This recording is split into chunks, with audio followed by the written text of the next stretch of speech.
Hello and welcome to Joya Books with me, Miss Joy. Today's offering is Skellig by David Almond. This children's fiction book was released in 1998 and contains 176 pages. Sharing his views on the book today is author and teacher TC. Yes, this book really takes me back to my very first year in teaching. In the UK, it actually was a Year 7 class reader, and it's a very good book. It has won awards such as the Carnegie Medal and the Whitbread Children's Book of the Year, so there's no doubt that this review is going to be positive. I believe it was made into a play. I certainly recall seeing a film version of it as well, so undoubtedly very, very popular. And of course now it's over 25 years old. Oh wow, that's made me feel old. It's about this 10-year-old boy, Michael, and he's moved to a new house, not too far away from his old house, but, when you're a child, it's almost like being on a different continent when you move anywhere. And take that from me, I've moved from London to the West Midlands and back again, and it's always something of a change. So there's this coming of age aspect to it, and I'm sure we've all been there at some point in our lives, a new house, a new school, and we just miss the comfort and memories of our former home, even if the new home's bigger, in a better neighbourhood, whatever. It's just what you're familiar with, isn't it?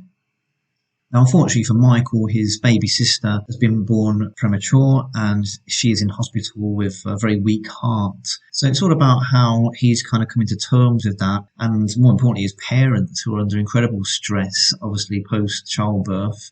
And the father's trying to do up the house and they're trying to make it livable and homely, but there's aspects of it that need to be improved. That's the issue there. In fact, attached to the house is this very rundown garage, and it's in there that Michael discovers this emaciated man there. So this man is cranky, he's covered in blue bottles, dust and spiders, a real grumpy old guy. Michael, I won't say befriends him, he's a bit scared of him at first, almost not believing that he's there. And then chapter by chapter, he learns more about him. He takes him food, this Chinese food that the previous owner of the house used to throw away in the bin. 27 and 53, that's what he liked. And this character in the garage is the person who would kind of use his long bony fingers to lap up these remnants of Chinese food, all washed down with a little bit of brown ale or whatever was left in the empty bottles. Now, the twist is that this character has these shoulder blades that are a little bit bigger than normal human shoulder blades. So Michael straight away has his interest piqued, and there's no doubt about it that the adventure starts from there. Now, if you're looking at the character in the garage, so he reveals his name to be Skellig. I think Skellig Island is an island, I believe it is. I think it means rock or angel rock, something like that. So if that is the case, then you've got this this real fantasy aspect to this book here.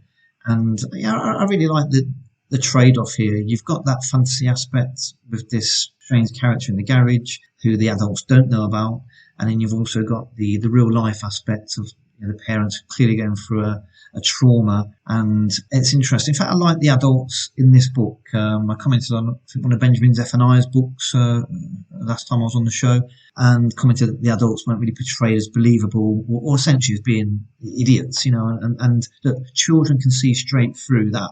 So you're not going to get away with that, certainly not in this day and age. And I like the way that the parents came across as very believable, and they weren't portrayed as being silly or idiotic characters in any way. We have, of course, a William Blake reference throughout the novel. This is no bad thing. I would say he would definitely be in my top 10, maybe my top 5 poets of all time.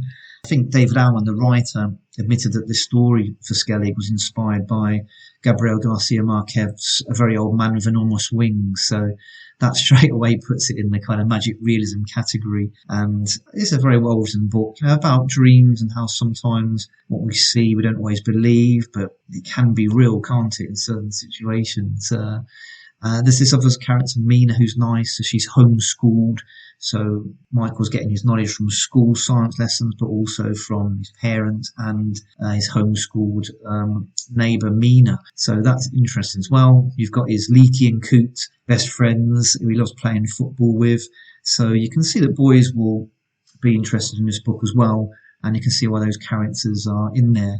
The other good thing is that the chapters are relatively short, and like I say, could well be targeted at those year 6, 7 and 8 classes in England because it's such a good story, and there's some lovely writing in it as well. For example, once he's met Skellig, he requests 27 and 53 from Michael, and then we have this nice description here. So have a listen to this. He belched again. His breath stank. Not just the Chinese food, but the stench of the other dead things he ate. The blue bottles, the spiders. He made a gag noise in his throat, and he leaned away from the wall like he was going to be sick. I put my hand beneath his shoulder to steady him. I felt something there, something held in by his jacket. He retched. I tried not to breathe, not to smell him. I reached across his back and felt something beneath his other shoulder as well, like thin arms, folded up, springy and flexible. No doubt about it. Really good book, really well written, thoroughly enjoyable, lovely for me to revisit after 20 odd years and counting. Highly recommended. Well, thank you very much for your review of the very interesting children's book, TC. Skellig by David Almond is available from all good book outlets. Thank you for joining me, and please remember to like and subscribe to Joy of Books.